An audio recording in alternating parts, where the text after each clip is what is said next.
بسم اللہ الرحمن الرحیم. المبحث الخامس المرہ والتکرار. المبحث السادس الفور والتراخی.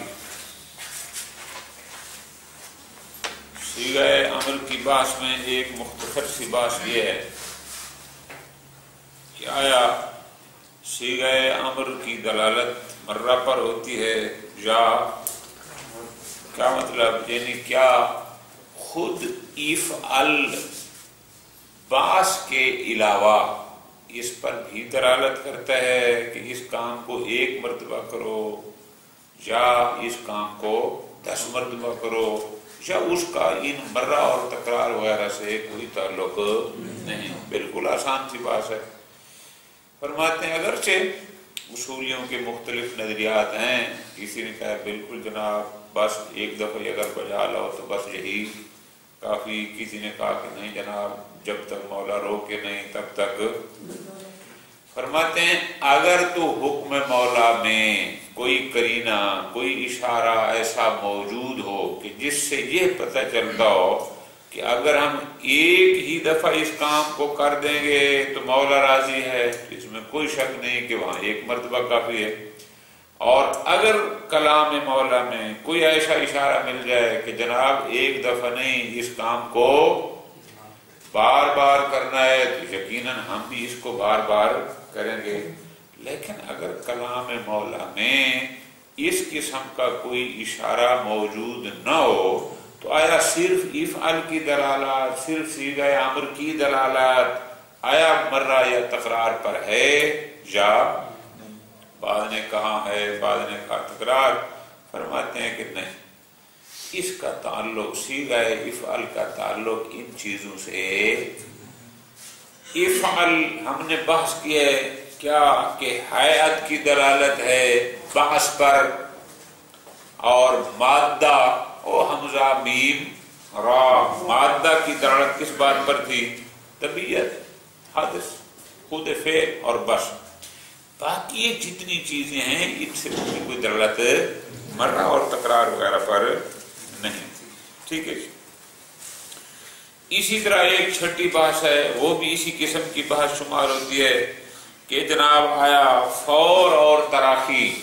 مثلا شیخ طوسی رحمت اللہ علیہ کا نظریہ یہ تھا کہ جناب امر کی دلالت فور پر ہے، فٹافٹ بس جس امر ہو جب تک کوئی تاخیر پر تراخی پر قرینہ نہ ہو تب تک اس کو مؤخر کرنا جائز نہیں. بعد نے کہا نہیں جناب اس کی دلالت تراخی پر. اور تیسرا نظریہ وہی، وہ کون سا ہے؟ لا تدل علی واحد. کیوں؟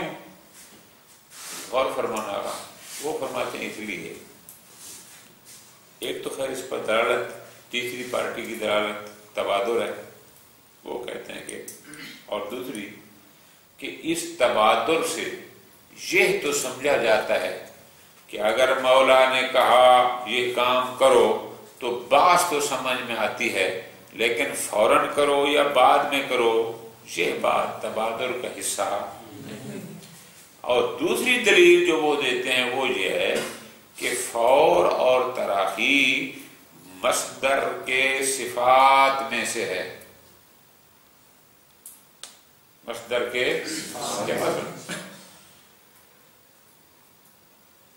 تو جو چیز صفت ہوتی ہے وہ جز صفت غیر از موصوف ہوتی ہے. صفت موصوف کا اس طرح کا جز نہیں ہوتی. شاباش. بس مثال انہوں نے دی ہے اضرب ضربا فوریجا، تو فوری ضرب مصدر کی صفت بن سکتا ہے. اضرب ضربا متراخیا، اس کو مار لیکن ابھی نہیں، آرام سے بعد میں ذرا ٹھہر کے پانی سے پلا لو پھر اس کو. ٹھیک. اب یہ فور و تراخی یہ متن میں نہیں ہے، یہ آپ نے خود یاد کرنا ہے. یہ فور و تراخی صفات مصدر میں سے آئے. تو جو چیزیں صفات مصدر میں سے ہوتی ہیں وہ اس کا اجزاء نہیں ہوتی ہیں. لہٰذا وہ کہتے ہیں کہ حیات امر کا کام وہی باعث ہے، اس کا کام وہی طبیعت اور حدس ہے. باقی اضافی جو چیزیں ہوتی ہیں یہ چیزیں ان پر حیات کی یا مادہ کی کوئی دلالت ہے. کچھ لوگ ہیں جو کہتے ہیں نہیں جناب صیغہ امر کی دلالت بعث کے ساتھ ساتھ طلب کے ساتھ ساتھ فور پر بھی ہے. اچھا جناب کیوں؟ فرماتے ہیں ہمارے پاس 2 آیات مجیدہ موجود ہیں.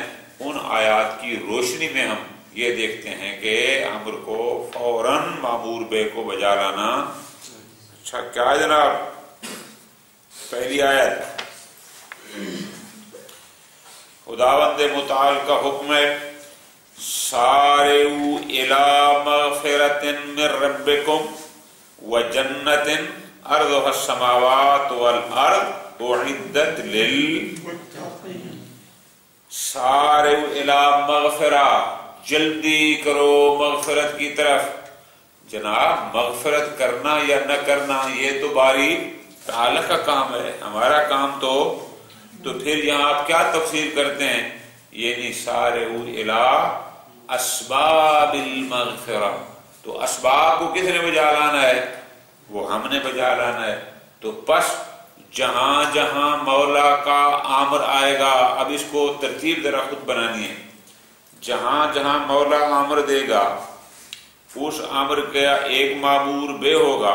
تو آیا امر کے مامور بے کو فوراً بجا لانا یہ سارعوا کا مصداق ہے یا نہیں ہے؟ ادھر مولا امر کرے اور ادھر ہم اس کام کو کر دیں تو یہ سارعوا کا مصداق ہے یا نہیں ہے؟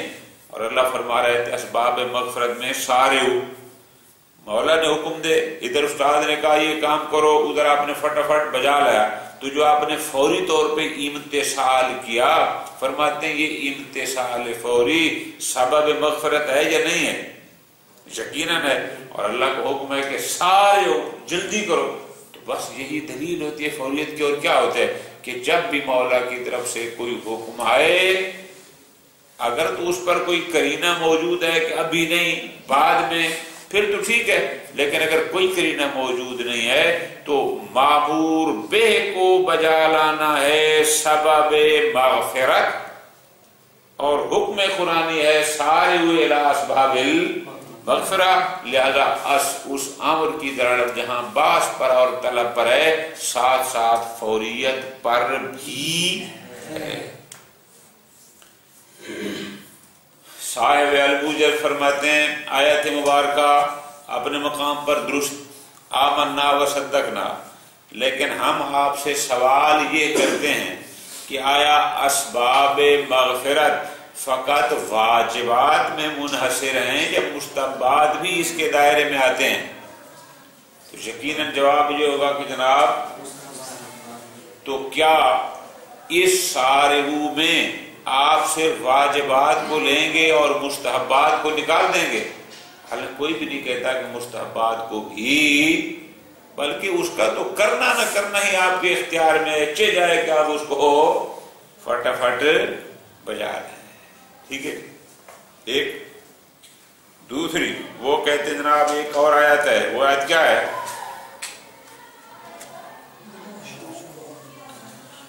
لو شاء اللہ لجعلکم امتا واحدا ولکن لیبلوکم فیما اتاکم. آگے حکم ہے فاستبقوا الخیرات. ہر وہ چیز ہر وہ کام جو خیرات کے دائرے میں آئے گا، جو خیر ہوگا، جو نیکی ہوگی، اس کے بارے میں حکم آ گیا فاستبقوا. آیا مولا کرے امر، مولا کرے حکم تو اس کو فٹافٹ بجا لانا، آیا یہ خیر کے دائرے میں آتا ہے یا نہیں آتا؟ تو یقیناً ہم کہیں کہ جناب ادھر حکم ہو اور ادھر ہم بجا لائیں تو اس میں کوئی شک نہیں کہ یہ نیکی ہے، یہ خیر ہے. تو جب خیر ہے تو نص قرآنی کہتی ہے فاستبقوا الخیرات. تو بس جب امر آ گیا مامور بے کو فوراً بجا لانا خیرات میں سے ہے، اور اس کے بارے میں فاستبقوا موجود ہے، لہذا عامر کی دلالت جہاں بحث اور طلب پر ہے وہیں عامر کی دلالت فوریت پر بھی ہے. ٹھیک ہے. صاحب الموجل فرماتے ہیں کہ جناب فاستبقوا، فاستبقوا کا معنی ہے یہ نہیں، فاستبقوا کا معنی ہے ایک دوسرے پر سبقت لے جانا. فاستبقوا الخیرات یعنی نیک امور کو، نیک کاموں کو بجا لانے میں ایک دوسرے پر سبقت کرو. وہ نیک کام واجب ہو تو بھی، وہ نیک کام مستحب ہو تو بھی. اس میں آپ نے ایک دوسرے پر کیوں؟ فرماتے ہیں آپ کو سورہ یوسف کی وہ آیت یاد نہیں ہے کہ سورہ یوسف میں کیا تھا؟ وَاسْتَبَقَ الْبَابَ، اور یوسف اور زلیخا دونوں ایک دوسرے پر دروازے کی طرف لپکے. کیوں؟ جناب یوسف تقوی الہی کی بنیاد پر اور زلیخا عشق یوسف کی بنیاد پر. لیکن فاستبق الباب دونوں دروازے کی طرف ایک دوسرے کی پر سبقت لے رہے تھے. تو بس معنی یہ ہوا فاستبقوا کا کہ نیک کاموں میں ایک دوسرے پر، ایک کام ہے وہ بھی کر سکتا ہے یہ بھی کر سکتا ہے، تو کوشش کرو کہ تم باقیوں سے پہلے وہ نیک کام، یہ مراد ہے. لیکن اس سے یہ کہیں مراد نہیں ہے کہ اس سے فوریت. ٹھیک ہے. خلاصہ کلام کیا ہو گیا؟ خلاصہ کلام یہ ہو گیا کہ حیات امر ہو یا مادہ امر، حیات امر کی دلالت نہ مرہ اور تکرار پر ہے اور نہ ہی فور اور تراخی پر ہے. اگر کہیں مرہ سمجھا جائے گا تو وہ بھی بالقرائن، کہیں تکرار سمجھا جائے گا تو وہ بھی بالقرائن، کہیں فور سمجھا جائے گا تو وہ بھی بالقرائن. گرمی ہے، بندہ پسینہ پسینہ ہو چکا ہے، حالت غیر ہے، اور وہ کہتا ہے بھائی صاحب پانی لانا، تو یہاں قرینہ ہے کہ یہ فوریت کا تقاضا کرتا ہے، یہ تراخی کا تقاضا نہیں کرتا. ٹھیک ہے جی. اور بسا اوقات قرینہ ہوتا ہے آپ بازار جائیں گے، جی آغا صاحب جائیں گے، جب جانا تو یہ چیز بھی لیتے آنا، تو یہ قرینہ ہے کس پر کہ فوری درکار نہیں. ٹھیک ہے. تو جہاں قرائن ان پر دلالت کریں گے تو الحمدللہ، لیکن قرائن نہ ہو تو صرف امر سے ان میں سے کوئی ایک سمجھ لینا وہ مشکل ہے. المبحث الخامس المرہ والتکرار. اذا دل الدلیل على ان المولى يطلب الفعل مرة واحدة، اگر تو کوئی دلیل، کوئی قرینہ موجود ہو کہ جس سے ہم یہ بات سمجھ جائیں کہ مولا اس کام کو ہم سے فقط ایک مرتبہ ہی چاہتا ہے، تو اس میں کوئی شک نہیں کہ وہاں ایک دفعہ ہوگا. آیت مجیدہ للہ علی الناس حج البیت من استطاع الیہ سبیلا. حجہ کا وزن مرہ کے لیے آتا ہے، ہمیں سمجھ آئی کہ زندگی میں بس ایک دفعہ ہی واجب ہے، باقی استطاعت کی بنیاد پر بار بار واجب موجود ہے. او دل الدلیل علی لزوم التکرار، کوئی دلیل موجود ہوئی، کوئی قرینہ موجود ہو گیا جس نے یہ کہا کہ مولا یہ کام بار بار چاہتا ہے، تو اس میں کوئی شک نہیں کہ بار بار کرنا ہوگا. کیسے؟ مثلا آیت مجیدہ ہے فمن شاہد منکم الشہر فلیصم. یہاں حکم کیا ہے؟ تم میں سے جب بھی کوئی بھی شخص ماہ مبارک میں ہو. اب یہ نہیں کہ فقط ایک رمضان میں، وہ زندگی میں 4 رمضان دیکھے، وہ زندگی میں 80 رمضان دیکھے، وہ زندگی میں 60 رمضان دیکھے، جتنے بھی دے گا، بس جو بھی اس رمضان میں ہوگا فل یسم. اب یہاں واضح موجود ہے کہ ایک دفعہ کا رمضان کافی، جب بھی آئے گا شہر فل یسم وہاں پر موجود ہو. اما اذا لم يتبين واحد من الامرين، لیکن اگر قرینے اور دلیل سے کوئی ایک چیز واضح نہ ہو، فهل تدل على المرہ، کیا حیات امر بغیر کسی کرینے اور بغیر کسی دلیل کے کیا یہ امر مرہ یا تکرار پر دلالت کرتا ہے؟ او لا تدل علی واحد منہما، یا نہ ان کا ان چیز سے کوئی تعلق۔ الحق هو الثالث، ہمارے نزدیک جو صحیح نظریہ ہے وہ وہی آخری ہے۔ کیوں؟ فرماتے ہیں اس لیے لأن الدلیل، چونکہ مرہ یا تکرار کو ہم نے کہاں سے سمجھنا تھا؟ یا سمجھنا تھا حیات امر سے، یا سمجھنا تھا مادہ امر سے۔ فرماتے ہیں لأن الدلیل، چونکہ مرہ یا تکرار پر دلیل اما ہوا حیات الامر او مادتہ، یا حیات امر ہونا تھا یا مادہ امر۔ فالحیات وضعت لنفس الباس، ہم پورا صفحہ بحث کر چکے ہیں کہ حیات امر کا کام کی دلالت فقط بحث پر ہے، اس کا کام ہے مامور کو آمادہ کرنا، اکسانا، بھڑکانا، وادار کرنا، یہ اس کا کام ہے اور بس۔ والمادہ، اور جہاں تک بات ہے مادہ کی اور مشترک لفظی تھا تو اس کی دلالت جو ہے وہ فقط صرف طبیعت اور ماہیت کے لیے، اس اضافی ان کا کوئی کام اور اضافی چیزوں کے لیے نہیں ہے جو صفات حقیقی۔ فَلَيْسَ هُنَاكَ مَا يَدُلُّ عَلَى الْمَرَّةِ وَالتَّكْرَارِ، پھر جناب کہاں سے پتہ چلے گا کہ یہاں مطلوب مولا ایک مرتبہ ہے یا 10 مرتبہ؟ استفادتهما من اللفظ بحاجت الى دلیل، ٹھیک ہے، خود ان سے یہ نہیں سمجھا جاتا بلکہ کوئی اور ہوگا، چونکہ یہاں پر کوئی دلیل موجود، مرہ اور تکرار کو خالی صیغہ امر سے سمجھنا محتاج دلیل ہے، اور ان میں سے تو کوئی بھی نہیں۔ المبحث السادس، وہ کیا ہے جی؟ الفور و اختلف الاصولیون فی دلالت حیات الامر علی الفول او التراخی علی اقوال۔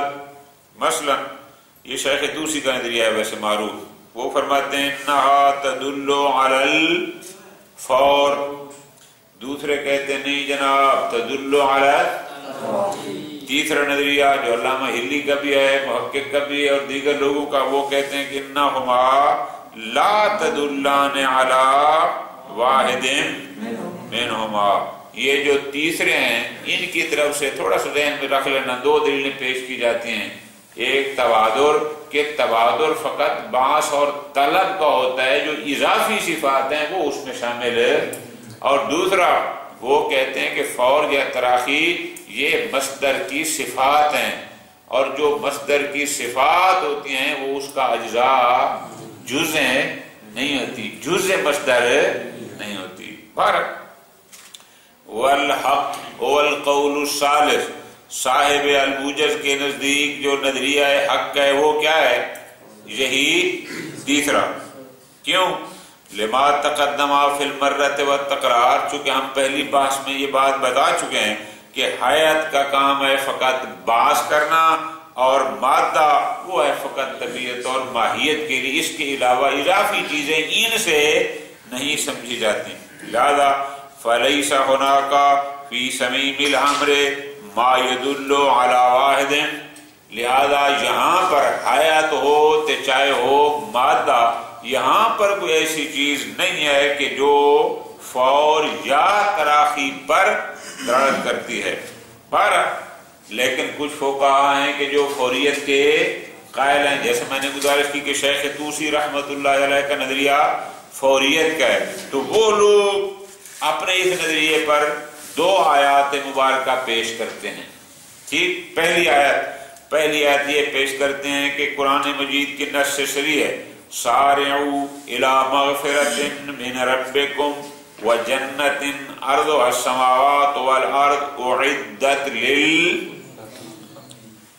وہ اس طرح کہتے ہیں کہ ان المغفرۃ فعل للہ، بخشنا اللہ کا کام ہے، مغفرت اس نے کرنی ہے نا جی، بس اب ادھر کہنا تم مغفرت کی طرف جلدی کرو، بھائی مغفرت اللہ کا کام ہے، ہم نے کیا جلدی کرنی ہے؟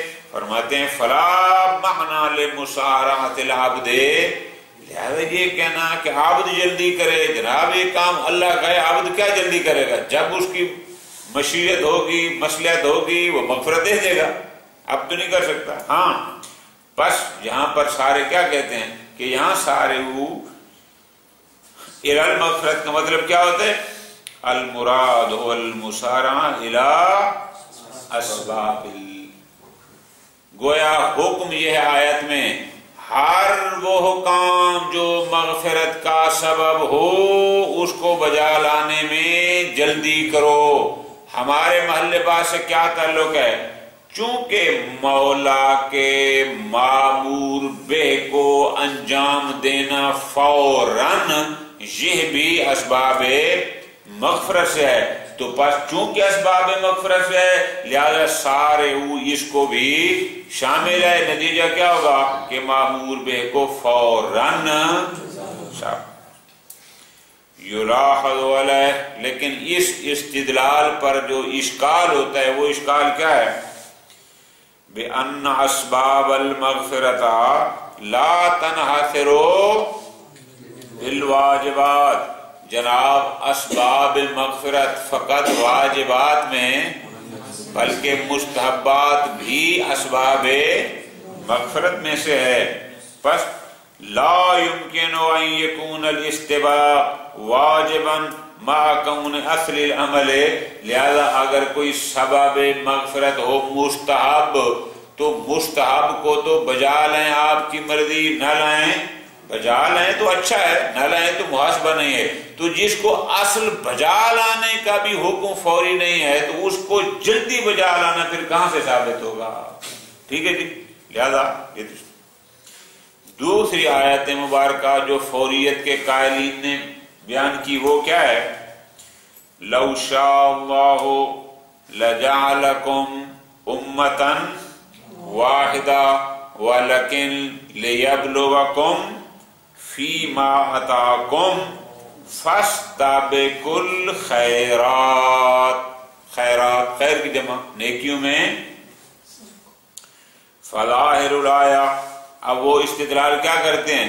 غور کرنے کا، ایک ہے خیر اور ایک ہے استباق۔ حکم قرآنی ہے نیکی میں، خیر میں جلدی کرو۔